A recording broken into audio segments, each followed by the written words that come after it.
नागपूर शहरात बेकायदेशीर हुक्का पार्लर चालवणाऱ्यांवर गुन्हे शाखेने मोठा प्रहार केला आहे।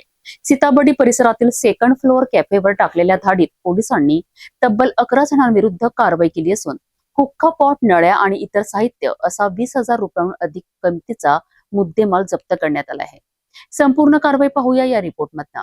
नागपूर गुन्हे शाखेच्या युनिट क्रमांक 2 ला मिळालेल्या माहितीच्या आधारे सीताबर्डी पोलीस ठाण्याच्या हद्दीतील सेकंड फ्लोअर कॅफे हुक्का पार्लरवर धडक कारवाई करण्यात आली।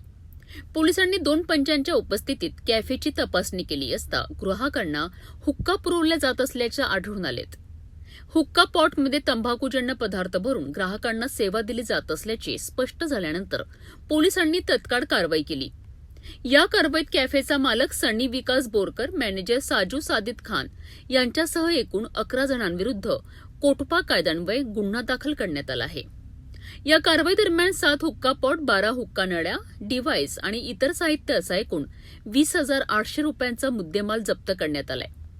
तंबाखूजन्य पदार्थाच्या बेकायदेशीर वापराला आळा घालण्याकरिता नागपूर पोलिसांनी ही कारवाई केली असून अशा प्रकारच्या व्यवसायांवर पुढील काळातही कठोर कारवाई सुरू राहणार असल्याचा इशाराही पोलिसांकडून देण्यात आला आहे। नागपूरमध्ये बेकायदेशीर हुक्का पार्लरवर झालेल्या या कारवाईमुळे शहरातील अशा व्यावसायिकांचे धाबे दणाणले आहेत।